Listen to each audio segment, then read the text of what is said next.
서울 서부지법 집단 난입 폭력 사태로 검거된 86명은 강도 높은 형사처벌을 피하기 어려울 전망입니다. 최근 법원 난입 사건은 대한민국 법치주의와 민주주의를 심각하게 훼손한 사례로 기록되고 있습니다. 윤석열 대통령의 구속 이후 극렬 우파 성향의 지지자들이 집단적으로 법원을 공격하며 벌인 이번 사태는 사회에 큰 충격을 안겼습니다. 이들은 법원의 담장을 넘어 창문을 부수고 판사 사무실로 난입하는 초유의 폭력을 행사했으며 경찰관과 대치하며 물리적인 충돌까지 벌였습니다. 대법원과 대검찰청은 이번 사건을 민주주의 근간을 뒤흔드는 중대범죄로 간주하며 가담자에 대한 중형이 불가피하다는 강경한 입장을 밝혔습니다. TV를 통해서 봤던 것보다도 10배, 20배의 참혹한 현장 상황을 확인할 수 있었습니다.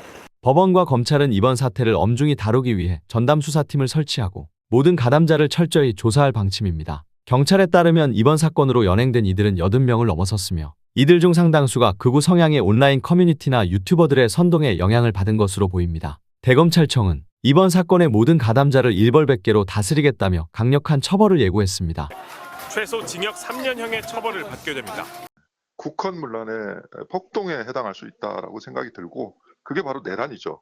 이는 단순히 처벌을 넘어 앞으로 유사한 일이 재발하지 않도록 사회적 경각심을 일깨우기 위한 조치입니다. 특히 이번 사태에서 극우 성향 유튜버들의 역할이 도마 위에 올랐습니다. 이들은 사건 당시 법원 난입과 관련된 행태를 생중계하며 후원금을 유도한 것으로 알려졌습니다. 일부 유튜버는 채팅창에서 시청자들의 흥분을 부추기고 폭력을 미화하거나 정당화하며 자신들의 채널을 홍보하는 데 집중했습니다. 경찰은 이들 유튜버가 후원금을 노리고 사태를 악화시켰다는 의혹을 제기하며 선동과 폭력 가담 혐의로 이들을 조사할 예정입니다. 흥미롭게도 이들 중 다수는 사건 이후 관련 영상을 삭제하거나 계정을 비공개로 전환하며 증거를 은폐하려는 움직임을 보이고 있습니다. 그러나 대검찰청은 이러한 행위는 오히려 죄질을 악화시키는 요소로 간주될 것이라며 끝까지 추적해 책임을 묻겠다고 강조했습니다. 국민의힘 내부에서도 이번 사태를 두고 복잡한 기류가 감지되고 있습니다. 김근식 위원장은 이것은 국민의힘 전체가 아닌 꼴통 우파들에게 압도당해 일어난 일이라며 선을 그었습니다. 이건 사실 제가 볼 때 이름 붙이기도 어렵습니다만 그냥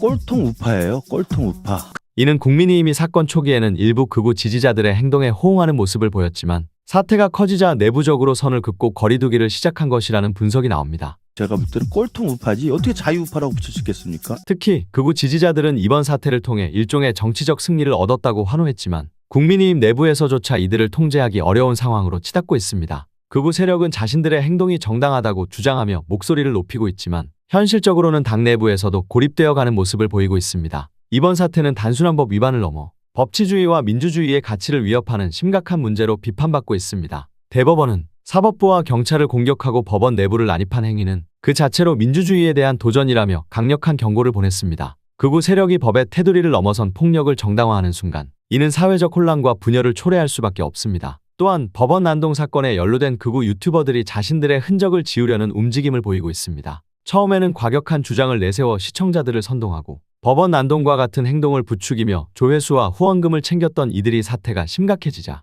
이제는 발을 빼려는 태도를 보이고 있다는 비판이 쏟아지고 있습니다. 난동 사건 당시 극우 유튜버들은 현장을 생중계하며 경찰과의 대치, 법원 담장을 넘는 모습 등을 고스란히 전했습니다. 실시간 채팅창에는 쳐들어가자, 더 과격하게 행동하라는 댓글이 쏟아졌고 이는 시청자들의 분노를 자극해 후원금으로 이어졌습니다. 하지만 경찰과 검찰이 법원 난동 사건을 중대한 범죄로 규정하고 가담자와 선동자들을 엄중히 처벌하겠다는 의지를 밝히자 이들은 본인들의 채널에서 관련 영상을 급히 삭제하거나 비공개로 전환하고 있습니다. 사건을 부추겼던 유튜버들은 이제 그런 의도가 아니었다거나 현장 상황을 전하려 했을 뿐이라는 식으로 모르쇠로 일관하고 있습니다. 그러나 그들의 영상은 이미 많은 사람들에게 퍼졌고 경찰 조사에서도 결정적인 증거로 사용될 가능성이 큽니다. 난동 사태가 벌어진 직후 극우 유튜버들이 조회수와 후원금을 노려 의도적으로 시청자들을 선동했다는 의혹은 점점 더 설득력을 얻고 있습니다. 이들의 행동은 법원 난동 가담자들뿐만 아니라 선량한 시민들에게까지 큰 피해를 입히고 있습니다. 법원 난동은 단순히 과격한 시위로 치부될 수 없는 심각한 문제이며